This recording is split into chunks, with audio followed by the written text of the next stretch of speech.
자리에 앉으셔서 오늘 우리에게 주신 하나님의 말씀 같이 봉독하겠습니다. 오늘 우리에게 주신 하나님의 말씀은 빌립보서 3장 4절로 9절까지 말씀입니다. 빌립보서 3장 4절부터 9절까지 말씀입니다. 신약성경 321페이지 빌립보서 3장 4절로 9절 말씀인데 우리 천천히 한 목소리를 같이 봉독하겠습니다. 그러나 나도 육체를 신뢰할 만하며 만일 누구든지 다른 이가 육체를 신뢰할 것이 있는 줄로 생각하면 나는 더욱 그러하리니 나는 8일 만에 할례를 받고 이스라엘 족속이요 베냐민 지파요 히브리인 중에 히브리인이요 율법으로는 바리새인이요 열심으로는 교회를 박해하고 율법의 의노는 흠이 없는 자라. 그러나 무엇이든지 내게 유익하던 것을 내가 그리스도를 위하여 다 해로 여길 뿐더러 또한 모든 것을 해로 여김은 내 주 그리스도 예수를 아는 지식이 가장 고상하기 때문이라. 내가 그를 위하여 모든 것을 잃어버리고 배설물로 여김은 그리스도를 얻고 그 안에서 발견되려 함이니 내가 가진 의는 율법에서 난 것이 아니요 오직 그리스도를 믿음으로 말미암은 것이니 곧 믿음으로 하나님께로부터 난 의라. 아멘. 오늘 저희가 살펴보게 되는 이 본문은 지난 시간에 다루었던 빌립보서 3장 1절로 3절 말씀, 특별히 빌립보서 3장 3절에 있는 하나님의 성령으로 봉사하며 그리스도 예수로 자랑하고 육체를 신뢰하지 아니하는 우리가 곧 할례파라라고 사도 바울이 선언했던 그 말씀을 자세히 설명하는 것과 같은 그런 본문인 것입니다. 사도 바울은 자기 삶에서 일어난 마치 간증과 같은 그 이야기를 통해서 앞에서 우리가 지난주에 살펴보았던 그 말씀을 자세히 설명해 가고 있는 것입니다. 유대주의자들은 할례를 받아야 구원을 완성된다고 주장했습니다. 예수 그리스도의 십자가 복음만으로 충분하지 않으며 반드시 하나님의 백성된 표시로 할례를 행한 사람만이 구원을 얻게 되는 것이라고 주장했습니다. 그런데 사도 바울은 하나님의 백성이 되었다고 하는 증거는 그들의 몸에 할례를 행했느냐 행하지 않았느냐와 같은 그런 외적인 조건으로 나타나는 것이 아니고 그가 예수를 만나서 그의 마음의 진정한 변화가 일어났는가, 그의 삶의 가치에 대한 평가 기준에 변화가 일어났는가, 그것을 통해서 나타난다고 오늘 본문을 통해 이야기하는 것입니다. 하나님의 성령으로 봉사하는 것, 그리스도 예수로 자랑하는 것, 그리고 육체를 결코 신뢰하지 않는 것과 같은 변화된 삶의 모습이 무엇으로부터 시작되는가? 예수를 믿고 구원받은 사람들 심령 속에 일어나는 근본적인 변화의 결과물이다라고 이야기하는 것입니다. 마음의 변화가 일어나면, 예수 믿고 그의 삶 가운데 변화가 일어나면, 그의 마음의 변화가 일어나면 가치관의 변화가 일어나고, 가치관의 변화가 일어나면 모든 생각하는 것이나 말하는 것이나 삶의 모든 태도와 마음가짐이 다 달라진다는 것입니다. 그래서 마음이 달라지면 그의 삶이 달라진다는 것입니다. 그것이 예수 믿는 자의 모습이라는 거죠. 사람의 가치관이 달라지면 그의 삶은 필연적으로 달라진다는 것입니다. 사도 바울은 그것을 이야기하기 위해서 유대주의자들이 무엇을 자랑하는지를 생각하는 것입니다. 그들은 아브라함의 자손이다, 혈통적으로 믿음의 조상 아브라함의 자손이다, 히브리인이다. 그것이 그들의 자랑거리였습니다. 우리는 하나님의 백성의 표인 할례를 몸에 행한 사람들이다. 그 할례의 표시가 우리 몸 안에 있다라고 주장하면서 그 할례를 대단한 자긍심과 자부심을 가지고 그렇게 자랑했던 사람들인 것입니다. 그런데 사도 바울은 그런 자랑거리를 내세우는 유대주의자들을 향해서 말하는 것입니다. 너희 기준대로라면, 너희가 자랑하는 그 자랑과 같은 것을 생각한다면 나의 자랑거리는 너희보다 더 많다, 훨씬 더 많다. 오늘 보면 4절에서 그래서 그는 이렇게 얘기하는 것입니다. 그러나 나도 육체를 신뢰할 만하여 만일 누구든지 다른 이가 육체를 신뢰할 것이 있는 줄로 생각하면 나는 더욱 그러하니 이렇게 얘기하는 것입니다. 그렇다면 사도 바울이 가진 자랑거리는 어떤 것들이 있을까요? 사도 바울은 두 가지 카테고리로 나누어서 이야기를 하는 것입니다. 사도 바울이 첫 번째 자랑거리로 이야기하는 것은 그가 태어나면서부터 부모로부터 물려받은 선천적인 자랑거리입니다. 그리고 두 번째는 그가 삶을 살아가면서 또 나이가 먹어가면서 열심히 노력하고 힘쓰고 애써서 얻게 된 자랑거리인 것입니다. 선천적인 자랑거리, 후천적인 자랑거리 두 가지 카테고리로 나누어서 그런 그의 자랑을 이야기하는 것입니다. 먼저 첫 번째 자랑거리가 무엇이었는지 우리 빌립보서 3장 5절 말씀입니다. 빌립보서 3장 5절 말씀 함께 읽어보겠습니다. 나는 8일 만에 할례를 받고 이스라엘 족속이요 베냐민 지파요 히브리인 중에 히브리인이요 율법으로는 바리새인이요. 사도 바울의 첫째 자랑은 그가 난 지 8일 만에 할례를 받았다는 것입니다. 사도 바울이 창세기에 기록된 말씀대로 레위기에 기록된 말씀대로 난 지 8일 만에 할례를 받았다고 하는 것은 사도 바울이 이방인이나 이스라엘의 후손이 아니고 정통 유대인 집안 출신이요 하나님의 언약 백성에 속한 자라는 것을 뜻합니다. 그의 부모도 정통 유대인이요 그도 정통 유대인이었다. 그의 부모가 하나님의 말씀을 따라가는 사람이었고 그도 하나님의 말씀을 따라가는 사람이었다라고 얘기하는 것입니다. 사도 바울의 둘째 자랑거리는 그가 이스라엘 족속이라는 것입니다. 그가 이스라엘 족속이었다고 하는 이 말은 이방인이었는데 어느 날 마음의 변화가 일어나서 유대인으로 개종해서 할례를 받고 유대인 된 사람과는 전적으로 다른 사람이다. 혈통적으로 유대인에 속한 자라고 하는 그런 말인 것입니다. 사도 바울의 셋째 자랑거리는 그가 베냐민 지파 사람이라는 것입니다. 근데 베냐민 지파에 뭔 자랑거리가 있을까요? 성경을 보면 사사기를 보면 베냐민 지파는 사사건건 문제를 일으킵니다. 그렇죠? 그래서 거의 멸망당할 위기까지 처한 지파가 베냐민 지파입니다. 이 12지파 중에서 그래서 가장 연약한 지파에 속하고 별로 자랑거리가 없을 것 같은데 사도 바울은 나는 베냐민 지파 사람이다 라고 우쭐하고 있는 것입니다. 왜 그런 이야기를 하게 될까요? 베냐민 지파가 왜 자랑거리가 될까요? 베냐민은 야곱이 특별히 사랑했던 아내 라헬을 통해서 태어난 아들입니다. 그는 라헬과 결혼하기 위해서 무려 14년을 라반을 위해서 봉사했던 사람입니다. 그 14년을 마치 수일처럼 여길 만큼 라헬을 사랑했던 사람인데 그 라헬을 통해서 태어난 아들이 둘이 있었죠. 요셉과 베냐민인데 그 중에 하나가 베냐민인 것입니다. 베냐민은 또 어떤 특징을 가지고 있습니까? 야곱이 두 아내와 두 여종을 통해서 자녀를 낳았는데 11명의 자녀들을 어디서 낳았냐 하면 밧담 아람 외삼촌의 집에서 낳았습니다. 그런데 오직 유일하게 베냐민은 어디서 낳았냐면 아브라함에게 약속되었던 약속의 땅 가나안 땅에서 태어난 유일한 아들이 베냐민입니다. 그리고 이스라엘의 첫 번째 왕으로 선택된 사울도 베냐민 지파 출신입니다. 다윗이 그 사울 왕의 시기를 만나서 미움을 만나서 도망다니고 아둘람굴에 숨어 있을 때에 다윗을 찾아온 베냐민 지파 사람들이 있었습니다. 그들은 아주 왼손을 사용하는데 물맷돌로 왼손을 사용해서 물맷돌을 던지면 마치 특등사수가 총을 쏘는 것처럼 정확하게 적군을 맞출 수 있는 그런 아주 용맹스러운 사람들이었습니다.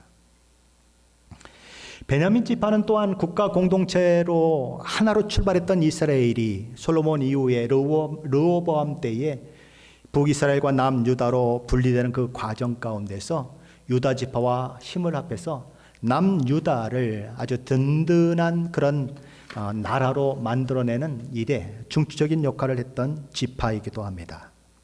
또 베냐민 지파의 아름다운 특징이 또 무엇이 있냐면 예루살렘 도시와 하나님의 성전이 예루살렘과 이 하나님의 성전이 베냐민 지파가 살고 있는 땅에 있었다는 것입니다. 베냐민 지파의 자랑은 그것으로 끝이지 않습니다. 포로 생활 이후에 유다 지파와 함께 다시 이스라엘 공동체를 세우는 1등 공신을 한 지파가 역시 베냐민 지파였습니다. 에스라서 4장 1절은 이렇게 얘기합니다. 사로잡혔던 자들의 자손이 이스라엘의 하나님 여호와의 성전을 건축한다 함을 유다와 베냐민의 대적이 듣고, 딱 두 지파만 언급이 되고 있습니다. 유다 지파와 베냐민 지파. 이스라엘 공동체, 포로로 돌아온 이스라엘 공동체를 다시 회복하는 그 일에 유다 지파와 베냐민 지파가 크게 사용되었다는 것입니다. 사도 바울은 바로 그런 자랑스러운 베냐민 지파 사람이다 라고 이야기하는 것입니다. 사도 바울의 넷째 자랑거리는 그가 히브리인 중에 히브리인이라고 하는 사실입니다. 신약성경은 유대인과 이방인을 보통 구분합니다. 유대인, 헬라인 이렇게 구분합니다. 그런데 유대인 중에서도 구분이 있습니다. 헬라파 유대인이 있고 히브리파 유대인이 있습니다. 그렇죠?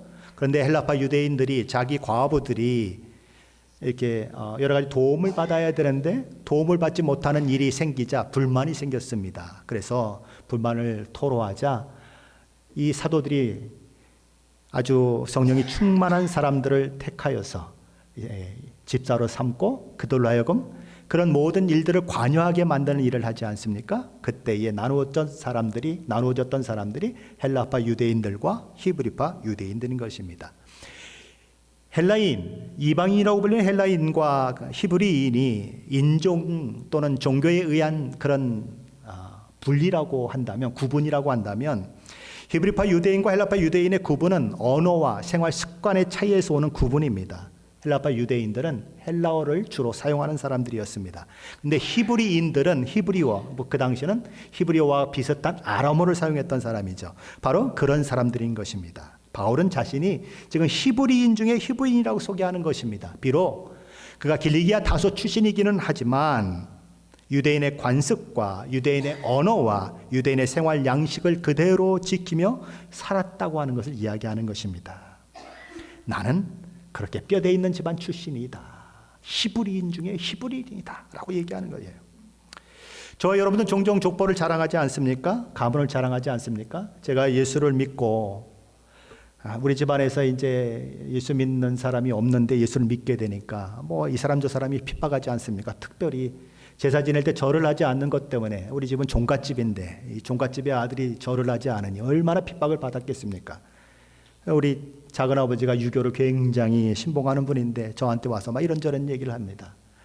그분이 하시는 일 중에 하나가 뭐였냐면 족보를 만드는 것이었습니다. 우리는 족보가 없었거든요. 족보를 만들어가지고 우리 조상 중에 누가 이런 벼슬을 했다. 거기 이렇게 그런 게 써 있는 것입니다. 그게 자랑거리예요. 자랑거리를 삼으려고 자꾸 족보를 만드는 그런 일들이 있는데 우리도 종종 그러죠. 내가 이래봬도 김씨 왕조 출신이야. 나는 박씨야. 나는 이씨야. 그러면서 자랑스럽게 여기지 않습니까? 조상들 중에 누가 나라를 위기 가운데서 구해냈다고 그러면 그것을 자랑하기도 하는 것입니다. 때로는 서로 모르는 사이에 만났는데 성이 같아요.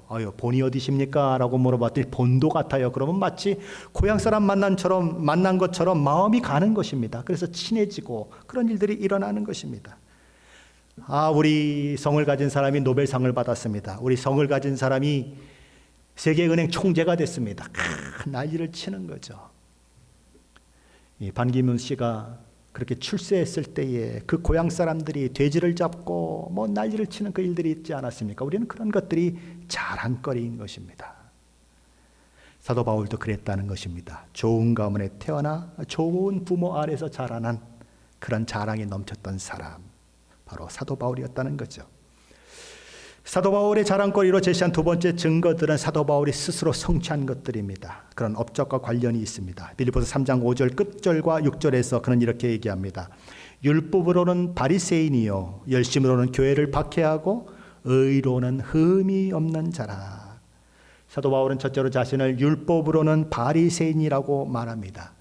율법의 기준으로 말하면 자신은 바리새인이라고 그는 소개하는 것입니다. 바리새인은 하나님의 율법을 깊이 연구하는 것으로 유명한 사람들입니다. 그들은 제사장이 아니에요. 그런데 율법을 연구할 뿐만 아니라 율법을 철저히 지키기로 유명한 사람들인 것입니다. 모세오경을 비롯해서 장로들의 전통을 철저히 고수했고 서기관들이 전해준 전승을 철저히 지키고 순종했던 사람들입니다. 바리새라고 하는 이름의 뜻은 분리, 구분 이런 뜻을 가지고 있습니다. 우리는 분리된 사람들이다, 구분된 사람들이다. 누구와? 세상 사람들과, 율법을 지키지 않는 사람들과, 이방 사람들과, 세상 문화와 구분된 사람들이고 분리된 사람들이다. 모든 악과 죄로부터 분리된 사람들이다. 철저히 율법을 지키려고 노력했던 사람들이 누구냐? 바리새인이라는 것입니다. 그런데 누가 바리새인이라고요? 사도 바울도 바리새인이라는 거죠. 그는 어렸을 때에 예루살렘으로 유학을 간 사람입니다. 그리고 당대 최고의 학자라고 하는 바리새인 가말리아의 문화에서 제자로서 수업을 받고 했던 사람이죠. 그가 율법으로 바리새인이라고 말하고 있는 것은 하나님께서 주신 율법에 대한 모든 의무와 또 그것을 지키고자 하는 그 마음으로 충만해져서 신실하게 순종했던 사람이라는 그 의미를 가지고 있는 것입니다. 둘째로 사도 바울은 자신이 열심으로는 교회를 박해하는 자였다고 말합니다. 뭐라고요? 교회를 박해하는 자였다. 조금 이상하지 않습니까? 교회를 박해하는 열심을 부렸다는 것이 어떻게 자랑거리가 될 수 있을까요? 이것은 모세가 이스라엘 백성들을 이끌고 광야에 머물 때에 모압 땅에서 일어났던 이 일을 배경으로 우리가 삼아야 이해가 될 수 있는 그런 구절인 것입니다. 자기 땅을 지나가고 있는 이스라엘 백성들을 저주하기를 원했던 모압 왕 발락이 있습니다. 그리고 발락이 보낸 그 아주 높은 신하들에 의해서 많은 복채를 받을 것을 기대하고 불려온 발람 선지자가 있습니다. 기억하십니까? 발람 선지자가 나귀를 타고 가다가 갑자기 나귀가 말을 해가지고 이렇게 막 어려움을 당하는 그런 일들 기억하시지 않습니까? 바로 그런 얘기입니다. 민수기 22장부터 25장까지 무려 넉 장에 걸쳐서 이 이야기들이 기록되고 있습니다. 자, 그런데 이 사건 속에서 출애굽한 이스라엘 백성들은 모압 지역에 머물면서 모압 여자들과 음행을 행하게 됩니다. 그리고 그들이 섬기는 바알 부호를 섬기게 됩니다. 그래서 하나님의 진노가 그들 가운데 임하게 돼요. 그 일에 앞장섰던 이스라엘 지도자들이 교수형에 처해지고 바알 부호를 섬겼던 수많은 사람들이 죽임을 당하게 됩니다. 그런 어지러운 상황, 하나님의 진노가 부어지는 상황이 그렇게 벌어지고 있는데 시므온 지파의 가문에 수령격이었던 시므리라고 하는 사람이 모압 여인을 데리고 당당하게 손을 잡고 이스라엘 진지로 걸어 들어왔습니다. 그리고 자기 장막에 들어가서 두 남녀가 은밀한 미래를 나누는 것입니다. 이런 모습이 누구의 이 눈에 보여졌냐면 아론의 증손자 비느하스의 눈에 보여졌습니다. 비느하스가 거룩한 분노가 이곳에서 일어납니다. 그래서 그는 창을 들고 들어가서 은밀히 미래를 즐기고 있는 두 남녀를 이 창으로 찔러서 죽게 만듭니다. 그 일은 하나님의 마음을 참으로 기쁘게 했습니다. 그래서 하나님의 진노를 누그러뜨렸을 뿐만 아니라 이스라엘의 그 범한 모든 죄를 용서받는 그 일들을 만들어내는 그 결과를 이 비느하스가 하게 되는 것입니다. 하나님께서는 이 제사장 비느하스의 그 열성을 아주 높이 칭찬하셨어요. 비느하스의 열심을 칭찬했다는 것입니다.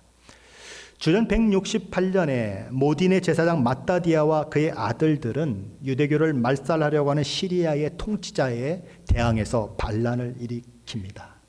안디오코스 에피파네스 4세라고 하는 자가 이제 이스라엘 백성들을 막 핍박하죠. 그리고 뭐 돼지 피를 제단에 드리게 하지를 않나, 율법책을 가지고 있는 자들을 이렇게 죽이지를 않나, 별 짓을 다 하게 됩니다. 그래서 그 모든 것들에 대항해서 이 마따디아, 제사장 마따디아와 그의 아들들이 이제 저항을 하게 되는데, 그들이 그렇게 저항을 하게 되는 그 일들도 무엇을 근거로 한 저항이냐면 이 비느하스의 열성을 근거로 한 저항인 것입니다.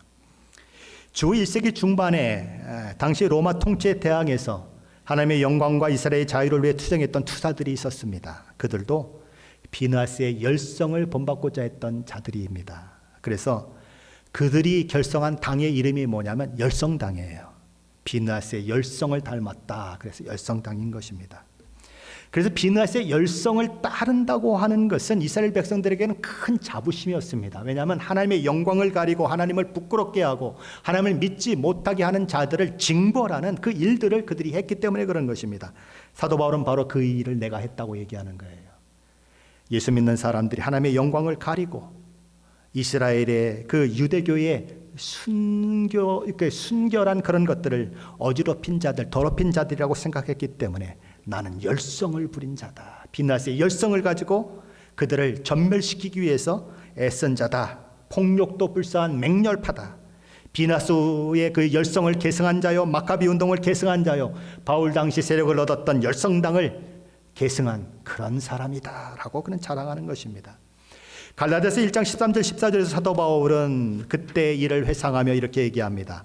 내가 이전에 유대교에 있을 때 행한 일을 너희가 들었거니와 하나님의 교회를 심히 박해하여 멸하고 내가 내 동족 중 여러 영갑자보다 유대교를 지나치게 믿어 내 조상의 전통에 대하여 더욱 열심히 있었다. 뭐가 있었다고요? 열심히 있었다. 비느하스의 열성을 가졌다는 것입니다. 그 열심으로 교회를 박해했다. 그러니 그에게는 그것이 자랑거리인 것입니다. 기독교인에게는 너무너무 힘든 것이었지만 유대교의 입장에서 보면 자랑거리인 것입니다. 셋째로 사도 바울은 자신이 율법의 의론을 흠이 없는 자였다고 소개합니다. 율법에 대한 그런 바리새적인 현신과 유대교에 대한 전투적인 열성이 바울을 유대교의 관점에서 보았을 때에 온전한 의인으로 만들었다는 것입니다. 사도 바울은 바로 그런 사람이었습니다. 당대 최고의 학문을 연마한 사람이었습니다. 학문적으로 높은 성취를 했을 뿐만 아니라 도덕적으로 윤리적으로 거룩하고 성결하게 살았던 사람입니다. 누가 봐도 존경할 만한 사람이었습니다. 혈통적으로 가문적으로 뛰어난 혈통을 타고난 사람일 뿐만 아니라 자기 실력까지 타의 추종을 부러워할 만큼 엄청난 스펙을 가진 사람이 누구냐? 바로 사도 바울이었다는 것입니다. 오늘 우리 사회 속에도 사도 바울과 같은 거의 신화적인 인물들이 많이 존재합니다. 정말 어마어마한 집안의 자녀로 태어났어요. 어릴 때부터 부모의 사랑과 그 후원 가운데 놀라운 그런 교육을 받으며 자라났습니다. 그런데 그것만이 아니고 교양과 품위에 있어서도 남에게 뒤지지 않는 것입니다. 성품까지도 거의 완벽한 것입니다. 해외 유학을 다녀왔습니다. 명문대를 졸업하고 박사학위를 몇 개씩 가지고 있습니다. 대여섯 개 외국어는 능수능란하게 그렇게 구사할 수 있는 그런 능력도 가졌습니다. 저와 여러분이 엄두를 못 낼 그런 스펙을 가지고 있는 사람들이 세상에 있습니다. 그런 실력을 갖춘 사람들이 있어요. 그런 사람들을 향해서 우리는 너 부모 잘 만나서 그렇다라고 얘기할 수가 없습니다. 왜요? 부모 잘난 것 반이고 자기가 성취한 것 반이거든요. 근데 누가 그랬다고요? 사도 바울이 그랬다는 거예요. 부모 잘 만난 것도 있고 자기 성취도 있는 두 개가 다 완벽하게 갖춰진 사람, 바로 육체의 그 모든 것들을 자랑하는 어떤 사람들보다도 자랑거리가 넘쳤던 사람, 그게 누구냐? 사도 바울이었다는 것입니다. 사도 바울은 태어나면서부터 4가지 자랑거리를 가지고 태어났습니다. 그리고 자신의 삶을 통해서 성취한 3가지 자랑거리가 있어서 모두 7가지의 자랑거리가 있습니다. 그러면서 사도 바울은 그 모든 것들이 자기가 예수 믿기 전까지는 그것들을 의지하고 살았다고 고백하는 것입니다. 그것이 내 삶에 유익을 주고 자랑거리였다고 그런 말하는 것입니다. 그런데 사도 바울은 예수를 만나고 예수를 믿은 이후에 자신이 완전히 딴 사람이 됐다고 선언하는 것입니다. 사도 바울은 과거에 예수 믿기 전에 자신이 유익하다고 생각하는 것들, 자신의 자랑거리들이 예수를 믿고 따르는 데 방해가 되고 있다는 사실을 알게 됩니다. 그래서 그것들을 이제는 해로운 것으로 여기게 되었다라고 그는 선언하는 것입니다. 오늘 7절 말씀이 그것을 얘기하고 있는데 7절 말씀 함께 읽어보겠습니다. 같이 읽습니다. 그러나 무엇이든지 내게 유익하던 것을 내가 그리스도를 위하여 다 해로 여길 뿐더러. 사도 바울은 지금 예수 믿기 전에 유익한 것이라고 생각했던 것들, 자신의 그 족보, 언약 백성과의 그런 관계, 열심, 그리고 자기 훈련 등 이런 것들이 악하다고 얘기하거나 전혀 불필요한 것이라고 이야기하고 있는 것이 아닙니다. 예수를 만나고 나니까 그 모든 것들을 신뢰하고 자랑의 대상으로 삼았던 그 태도와 마음가짐이 오히려 예수 앞에 나아오는데 방해물이 되었다는 사실을 알게 되었다는 것입니다. 그것들이 엄청난 축복이요 유익인 줄만 알았는데 오히려 그것들이 최고의 가치요 최고의 축복을 빼앗는 역할을 하더라는 것입니다. 그래서 그는 그러나라는 단어를 사용해서 자신에게 예수 만난 후에 어떤 반전이 일어났는지를 이야기하는 것입니다. 사도 바울에게 그러나가 있었다면 저와 여러분에게도 그러나가 있는 것입니다. 사도 바울에게 일어난 그러나의 반전은 그리스도인에게도 반드시 일어나야 하는 그러나의 반전인 것입니다. 바울이 육체를 자랑하고 육체를 신뢰할 만한 것이 있다고 고백한 것처럼 세상이 가치를 두고 있는 것들은 어떤 것들입니까? 가문에 대한 자랑, 혈통에 대한 자랑, 도덕적으로 윤리적으로 깨끗하다고 하는 자랑, 내가 학문을 이만큼 이루었다고 하는 자랑, 언어를 내가 이만큼 잘 구사한다고 하는 자랑, 미국에 사는 사람들은 내가 영어를 이만큼 잘한다고 하는 자랑도 있습니다. 내가 성취한 것에 대한 자랑도 있죠. 높은 지위에 오른 것에 대한 자랑도 있습니다. 내가 얼마나 많은 것을 가졌느냐에 대한 자랑도 있습니다. 내가 많은 사람들로부터 인기를 누리고 있다고 하는 자랑도 있습니다. 많은 사람들로부터 존경받고 인정받고 있다고 하는 자랑도 있습니다. 세상 사람들이 자랑하는 자랑이지요. 저와 여러분에게도 그런 것들이 자랑거리였습니다. 하지만 예수 그리스도의 십자가 복음을 듣고 믿은 후에 저와 여러분은 변화를 겪게 되는 것입니다. 사도 바울이 고백한 것처럼 그러나라고 하는 고백을 갖게 되었다는 거예요. 그러나 예수 믿고 나서 가치가 변하고 인식이 변하고 저와 여러분의 마음의 변화가 일어났다는 것입니다. 이전에는 그토록 마음을 끌었던 것들이 있습니다. 이전에는 그토록 우리의 마음을 빼앗은 것들이 있습니다. 그런데 예수 믿고 났더니 그 모든 것들이 아무짝에도 쓸모없는 것처럼 느껴집니다. 그 모든 것들이 마치 냄새나는 배설물처럼 느껴지는 것입니다. 어떻게 그런 인식의 변화, 그런 가치관의 변화가 저와 여러분 안에 일어났을까요? 예수를 알고 나니까, 예수를 믿고 나니까 그런 인식의 변화, 가치관의 변화가 일어나는 것입니다. 그리스도를 알고 믿고 따르는 것이 가지는 그 위대함, 그 가치가 얼마나 어마어마한 것인지를 알게 되었기에 그런 일들이 우리에게 일어나게 되는 것입니다. 사도 바울도 자신에게 이런 반전이 일어났다고 얘기하는 것입니다. 세상에서 최고의 가치를 가지신 예수를 만났기 때문에 나에게 그러나라고 하는 반전이 일어났다고 얘기하는 것입니다. 오늘 본문 8절은 이렇게 얘기합니다. 같이 읽습니다. 또한 모든 것을 해로 여김은 내 주 그리스도 예수를 아는 지식이 가장 고상하기 때문이라. 내가 그를 위하여 모든 것을 잃어버리고 배설물을 여김은 그리스도를 얻고. 사도 바울은 내 주 그리스도 예수를 아는 지식이 가장 고상하다고 선언합니다. 예수 그리스도를 아는 지식이 최고의 가치요 최고의 영광이라고 하는 고백입니다.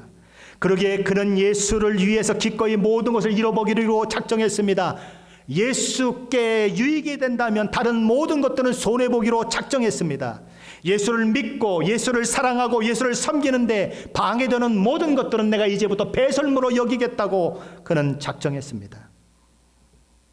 그것이 예수 믿는 저와 여러분에게 일어난 놀라운 변화인 것입니다. 기독교는 무엇일까요? 기독교는 세상들이 생각하는 것과 같은 그런 종교가 아닙니다. 그저 마음의 위안을 받기 위해서 믿고 있는 것이 아닙니다.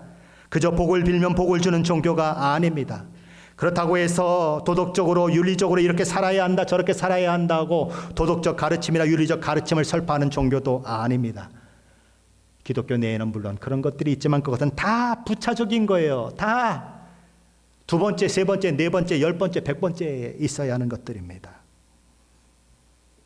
예수 그리스도의 십자가 복음 앞에 진실하게 서서 자신이 누구인지, 자신이 어떤 상태인지를 확인하고 자신의 죄 허물을 보고 회개하고 예수 그리스도의 십자가를 붙드는 사람에게는 새로운 마음이 부어집니다. 그의 인식과 가치가 달라지고 삶의 목표가 달라집니다. 이전에 좋던 것이 이제는 값없는 것으로 보여요. 이 땅에 먹을 것과 입을 것과 풍족하게 많은 재물을 누리는 것, 그것이 나에게 행복을 줄 것이라고 생각했는데 이제 그게 아니라는 것을 깨닫게 되는 것입니다. 내가 행복할 수 있는 것, 내가 기쁨을 누릴 수 있는 것은 하나님의 말씀에 순종하고 예수를 따를 때에 일어나는 것이라. 그것이 나의 가장 큰 행복이다라고 고백하는 그 마음의 변화가 그 삶에 일어나는 것입니다. 기독교 신앙은 결코 부차적인 것이 아닙니다. 기존에 어떤 것이 있는데 거기서 하나를 더 덧붙인 것과 같은 것이 아닙니다. 기독교 신앙은 메인 띵이에요. 삶의 중심을 차지하는 것입니다. 삶을 다스리는 원리요, 삶의 최고의 목표인 것입니다. 만일 예수를 믿는다고 하면서도 기독교 신앙이 그의 삶의 중심을 차지하지 않고 있다면, 기독교 신앙이 그의 삶 전체를 다스리지 않고 있다면, 기독교 신앙이 마치 다른 어떤 것의 하나로 포함된 그런 신앙처럼 생각되는 사람이 있다면 어쩌면 그 사람은 참된 그리스도인이 아닐 수 있습니다. 믿지 않는 사람과 똑같은 생각을 가지고 똑같은 가치관을 가지고 살면서 기독교라는 하나의 종교를 추가해서 그리스도의 모양을 갖추고 사는 사람을 가리켜 성경은 한 번도 그리스도인이라고 부른 적이 없습니다. 그리스도인이라고 부르는 사람들은 자신의 존재와 중심과 핵심에 새로운 복음의 능력이 들어와 새 사람 되는, 그리고 새로운 복음의 능력이 그를 다스리고 그의 삶을 이끌어가는 그런 일들이 일어나는 것입니다. 사도 바울은 바로 그런 반전이 내게 일어났다고 얘기하는 것입니다. 수많은 자랑거리가 내게 있었다. 그러나 나는 이제 그 모든 것들을 배설물로 여기는 사람이 되었다. 왜요? 예수 만난 그 가치가, 예수께서 내게 행하신 그 가치가 너무 귀해서 그 모든 것들은 똥오줌밖에 되지 않는다라고 그는 얘기하는 것입니다. 기독교인은 그런 내면의 변화, 가치관의 변화, 인식의 변화, 삶의 목표의 변화가 일어난 사람들입니다. 그래서 그 변화 때문에 삶의 방식과 태도와 그의 삶에 살아가는 모든 것들이 자연스럽게 변화가 되는 사람이 누구냐? 그리스도인인 것입니다. 그리스도인은 눈이 바뀐 사람이에요. 가치관이 바뀐 사람입니다. 세상 모든 것을 판단하는 잣대가 바뀐 사람들입니다. 마음속에 있는 모든 것이 바뀐 사람들입니다. 사도 바울은 바로 그런 사람이었습니다. 완전히 새로운 시각으로 자신을 바라보는 사람이었어요. 전에는 그 자신이 생각해도 자신이 자랑스러웠어요. 나만큼만 해보라 그래, 나 같은 사람만 있으라 그래, 그렇게 소리치고 싶은 사람이었습니다. 그런데 이제는 모든 것이 부끄럽습니다. 전에는 남들보다 자기가 아주 뛰어난 사람인 줄 알았어요. 그런데 이제는 자신이 죄인 중에 우두머리라고 고백하는 사람이 되었습니다. 그의 믿음의 깊이가 깊어지면 깊어질수록, 자신을 바라보는 시각이 점점 더 깊어지면 깊어질수록 그는 더 자신을 못난 사람으로 보게 되는 것입니다. 바울은 자신을 향해서 첫 번째 고백을 이렇게 했습니다. 나는 만삭되지 못하여 난 자 같은 자다. 팔삭동이다, 칠삭동이다, 못난 사람이다. 시간이 지나갑니다. 신학의 연조가 깊어집니다. 그의 고백은 이렇게 바뀝니다. 모든 성도 중에 지극히 작은 자보다 더 작은 나. 그 위대한 사도가 저와 여러분과 같은 평범한 성도보다 더 작은 자다 라고 얘기하는 것입니다. 이제 그의 죽음이 몇 년 앞으로 다가왔습니다. 조만간 그는 순교할 것입니다. 디모데전서 1장 15절에서 그는 이렇게 얘기합니다. 죄인 중에 내가 괴수로다. 그냥 평범한 죄인인 줄 알았는데 평범한 죄인이 아니고 죄인 중에서 가장 높은 우두머리 죄인이 누구냐? 바로 나다. 사도 바울의 고백인 것입니다. 그것이 그리스도인인 된 저와 여러분이 가지는 고백이에요. 시간이 가면 갈수록, 믿음이 자라면 자랄수록 나를 드러내고 내가 이런 사람입니다, 내가 이렇게 월등한 사람이다라고 드러내는 것이 아니라 나는 못난 사람이에요, 나는 부패한 사람이에요, 그것을 아는 사람, 그게 그리스도인입니다. 왜 그렇게 될까요? 지저분한 곳에 휴지 하나 버린다고 달라지는 것 없습니다. 그런데 깨끗한 거리에 휴지 하나를 버리면 엄청난 흉이 됩니다. 어두운 데서는 잘 보이지 않습니다. 쓰레기가 보이지 않습니다. 근데 점점 빛이 비춰오면 쓰레기가 보이기 시작합니다. 문틈으로 햇빛이 들어오면 거기서 막 먼지가 왔다 갔다 하는 것이 보이는 것입니다. 빛 대신 하나님 앞에 나아가고 또 나아가고 더 가까이 가니까 점점 빛이 강렬하게 비치는 것입니다. 빛이 어두울 때는 잘 보이지 않았어요. 강력한 하나님의 빛이 자꾸 비추이니까 점점 작은 것들까지 보이는 것입니다. 바위덩어리만큼 큰 것만 보였는데 이제는 깨알만큼 작은 것도 다 보이는 거예요. 바위덩어리는 한두 개밖에 없었는데 깨알만한 것은 모래사장만큼 많은 것입니다. 그러니 하나님 앞에 어떻게 자기 자랑을 할 수가 있겠어요? 그러니 어떻게 하나님 앞에 내가 잘났다고 할 수가 있겠어요? 하나님, 나는 죄인 중에 죄수입니다라고 고백할 수밖에 없는 거죠. 저와 여러분은 그리스도인이 되었다고 사람들이 얘기하고 저와 여러분도 그렇게 믿고 있습니다. 저와 여러분에게도 그런 사도 바울과 같은 고백이 있으십니까? 세월이 가면 갈수록, 시간이 지나면 지날수록, 신학의 연조가 깊어지면 깊어질수록 저와 여러분에게도 사도 바울과 같이 나는 죄인 중에 괴수입니다라고 하는 고백이 있습니까? 아니면 신앙이 깊어지면 질수록 고집스러워지고, 신앙이 깊어지면 깊어질수록 다른 사람 정죄하는 데 빠르고 내가 괜찮은 사람이라고 하는 생각을 가지고 있습니까? 만일 저와 여러분이 앞의 것이 아니라 뒤의 것을 생각하고 있다면 저와 여러분은 심각한 문제를 가진 그리스도인입니다. 바울은 자기가 도덕적으로 얼마나 부패한 사람이고 이렇게 얘기하는 것은 그가 도둑질을 하고 살인을 하고 그렇게 엄청나게 형편없는 사람이라서 그렇게 얘기하는 것이 아닙니다. 누구하고도 도덕적으로 견주어도 비길 데 없는 사람이에요. 뛰어난 사람입니다. 스스로 나 정도만 해보라 그래 라고 소리쳐도 아무런 부끄러움이 없는 사람이에요. 그런데 그가 예수 만나고 나니까 그는 그의 마음에 부패한 그 마음에 그리스도의 빛이 비추고 나니까 그는 자신 안에서 죄에 넘어지고 깨어지고 정말 예수 그리스도를 따라 살고자 하는 마음이 있는데 그러지 못하는 자기 자신을 바라보며 한탄을 하게 되는 것입니다. 오라, 나는 곤고한 사람이로다. 이 사망의 몸에서 누가 나를 건져내랴. 나만큼만 믿으면 천국 갈 거라고 자신했던 사람이 예수 만나고 나니까 누가 이 사망의 몸에서 나를 건져내야라고 외치는 사람이 된 것입니다. 그리스도인이 되면 하나님을 바라보는 시각이 바뀝니다. 하나님에 대한 자신의 생각이 얼마나 부족하고 형편없는지를 알게 됩니다. 신앙을 바라보는 시각도 달라집니다. 전에는 외적인 신앙에 만족했습니다. 누구에게 보여주는 신앙에 만족했습니다. 그런데 이제는 영적인 본질에 주목합니다. 내 마음속에서 무엇이 일어나는지를 주목합니다. 그래서 하나님 앞에 나아가면 울 수밖에 없고, 하나님 죄송합니다, 나는 이런 못난 사람이다라고 고백할 수밖에 없는 것입니다.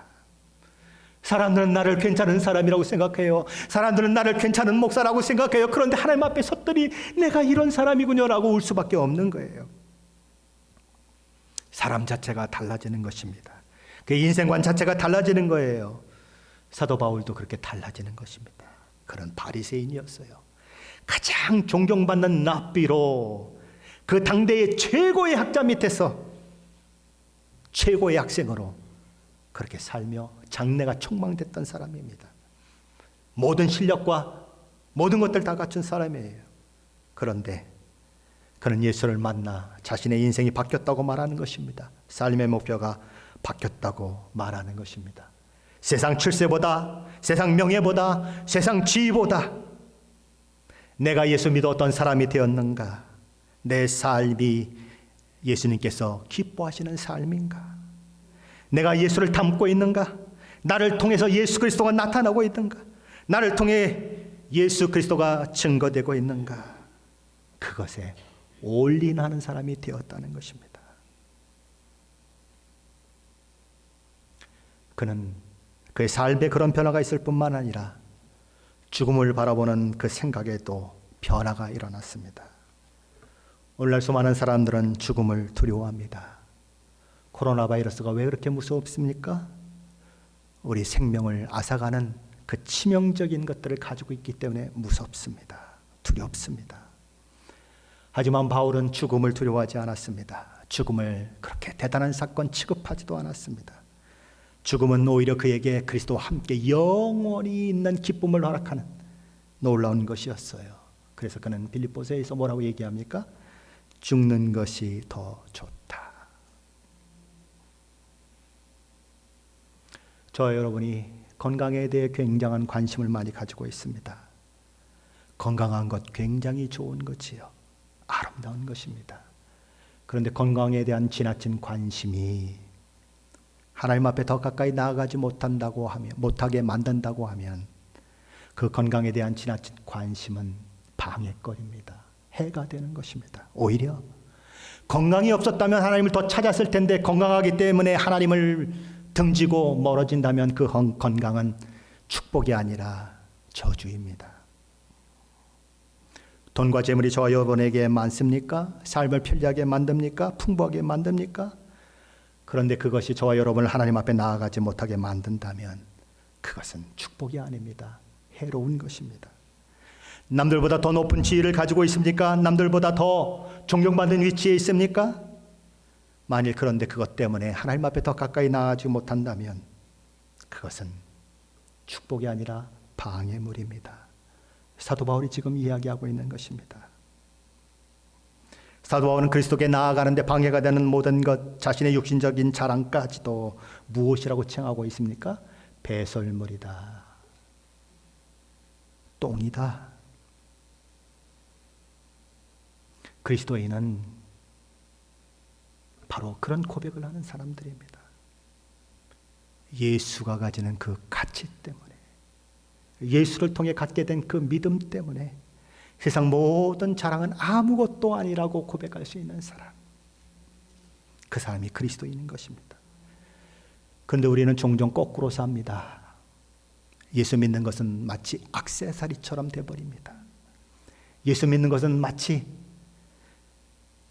그냥 또 하나의 부가적인 것처럼 취급돼 버리고, 우리가 추구하는 것은 사도 바울이 배설물로 여겼던 것들입니다. 세상 명예, 지위, 돈, 그것들을 얻겠다고 평생을 그것을 위해서 다름질 칩니다. 밤을 새웁니다. 며칠 잠을 안 자고 고생을 합니다. 몸이 망가지는 것도 모르고 수고합니다. 그런데 정작 하나님 앞에 나아가는 그 일을 위해서는 아무것도 투자하지 않습니다. 주일날 와서 하나님 앞에 예배 드렸으면 되죠. 뭘 더 요구하세요? 하나님께 그런 태도를 보이고 일주일 내내 하나님 없이 살아갑니다. 내 마음대로 살아갑니다. 사도 바울은 그 모든 것들을 배설물로 생각하고 똥으로 여겼는데 우리는 똥을 붙들고 있습니다. 배설물을 붙들고 있습니다. 그게 귀한 거라고 안고 뽀뽀하고 그러고 있는 거예요. 사도 바울은 이렇게 얘기하는 것입니다. 나는 그리스도 안에서 발견되려는 것, 그것이 내가 추구하는 것이다. 바울은 그리스도 안에 있는 그 삶을 소망하고 있습니다. 그리스도 안에 있기 때문에 못난 바울이 위대한 사도 바울이 되는 것입니다. 그리스도 안에 있기 때문에 예수를 핍박하고 그 예수 믿는 사람들을 옥에 가두고 욕하고 했던 그가 예수 그리스도의 의를 힘입어서 용서받고 하나님의 자녀가 되는 놀라운 영광을 누리게 되는 것입니다. 그리스도 안에 있기 때문에 사도 바울을 통해서 예수 그리스도가 드러나는 거죠. 사도 바울, 제가 왜 저렇게 변해서 제가 미쳤는가 봐, 내 학문이 너를 미쳤게 했는가 봐, 사람들이 얘기하는데 가만히 그 이유를 따져보니까 누구 때문이에요? 예수 때문이에요. 사람이 어떻게 저렇게 변했어? 어떻게 저렇게 맹하게 되었어? 살펴보니까 예수 만났대. 저 사람이 예수 만나고 저렇게 변했대. 사도 바울은 예수 안에 있는 사람이고 저와 여러분도 바로 그렇게 예수 안에 있는 것입니다. 그리스도 안에 발견되었다라고 했을 때 이 발견되다라고 하는 이 말은 예수님이 사람의 모양으로 나타났다고 했을 때의 그 나타났다고 하는 그 단어와 동일한 헬라어 원어를 사용하고 있습니다. 예수님이 성육신 하신 것은 저와 여러분과 연합하는 그 근거를 만들어낸 것처럼 사도 바울은 그리스도 안에서 그리스도와 연합된 자가 되기를 원하는 것입니다. 그리스도와 어떤 자요? 그리스도와 연합된 자, 그리스도와 묶인 자, 그리스도 말미암아 살고 그리스도로 말미암아 삶의 의미를 찾는 자. 사도 바울을 찾고 싶으면 어디 가면 찾을 수 있습니까? 그리스도의 안에 들어가면 찾는 것입니다. 사도 바울은 어디를 찔러봐도 예수가 드러나는 사람이에요. 우리 믿음의 선배들 중에도 그런 사람들이 있었죠. 일본 순사가 데려가서 예수 믿자라고 때렸더니 예수, 바늘로 찔렀더니 예수, 여러 가지 많은 것들로 고문을 했더니 예수. 하도 지겨워서 너 왜 자꾸 예수 예수 그러냐 그랬더니 뭐라 그래요? 내 속엔 예수밖에 없습니다. 때려보십시오. 예수밖에 안 나옵니다. 그래서 예수 그 듣는 게 듣기 싫어서 때리는 것도 그만뒀다는 그런 일화가 있지 않습니까? 사도 바울은 그런 사람이었어요. 예수 그리스도 때문에 살고 예수 그리스도 때문에 죽을 수 있는 사람, 그를 통해 나타나는 분은 언제나 예수였습니다. 사도 바울은 예수 믿기 전에 자기를 신뢰하며 자기 자랑이 넘쳤던 사람이었습니다. 그런데 예수를 믿고 나서는 그의 자랑은 오직 예수뿐이다고 하는 고백으로 그렇게 삶을 살아가는 것입니다. 저와 여러분에게도 이런 반전이 일어나셨습니까? 예수 믿기 전에 두 손 가득히 쥐고 있었던 것들이 있었습니다. 이것이 없으면 죽을 것 같았어. 가장 움켜쥐고 있는 것들이 있었습니다. 저와 여러분의 가슴을 가득 채우고 그것만 생각하면 뿌듯했던 것들이 있습니다. 그런데 예수 믿고 나니까 갑자기 그 모든 것들이 아무것도 아닌 걸로 느껴지는 것입니다. 어이구 더러워, 내가 왜 똥을 안고 있었지? 왜 똥을 들고 있었지? 이런 마음이 생기는 것입니다. 누구 때문에요? 예수 그분 때문에. 예수 그분과 비교하니까 다 배설물이에요. 그래서 이제 예수 그분이 너무 귀하기 때문에 예수만을 높이고 싶고 예수만을 사랑하고 싶고 예수만을 자랑하고 싶은 그런 반전이 저와 여러분에게 일어났느냐는 것입니다. 수박과 달기 식으로 예수 믿으면 그런 일은 절대로 일어나지 않습니다. 정말 예수를 깊이 만나면, 더 깊이 경험하면 저와 여러분의 입술 속에 오직 예수뿐입니다라고 하는 고백이 터쳐나오는 것입니다. 아무도 인정해 주지 않아도 상관이 없는 거예요. 예수가 나를 알아준다면, 예수가 나를 인정한다면 하나님, 나는 그것으로 만족합니다. 예수님만 나를 인정해 준다면 나는 신앙생활에 신이 납니다. 기쁩니다. 교회에서 누가 알아주지 않아도 묵묵히 자기 일을 합니다. 구석에서 아무도 알아주지 않는데 풀을 뽑고 있습니다. 왜 그런 일이 일어납니까? 예수 한 분이면 충분하기 때문에 그래요. 교회에서 일한다고 누가 보상을 해줍니까? 누가 알아주기를 합니까? 그래도 그 일을 하고 있는 것은 예수 때문이에요. 저와 여러분 가운데도 언제나 어디서나 오직 예수뿐이라고 하는 고백이 있으시기를 바랍니다. 오직 예수뿐입니다. 나의 자랑은 오직 예수뿐입니다 라고 자랑하며 저와 여러분을 찾고 싶을 때 저와 여러분을 찾아보면 저와 여러분이 찾아지는 것이 아니라 예수가 찾아지게 하십시오. 아, 저 사람은 예수 만난 사람이구나. 예수 만나서 저렇게 됐구나. 저렇게 망가졌구나. 예수 만나더니 사람이 저렇게 맹해졌구나. 그런 사람, 예수가 드러나는 사람, 오직 예수뿐이네를 고백하는 귀한 믿음의 사람들이 되시기를 예수 그리스도 이름으로 간절히 축원합니다.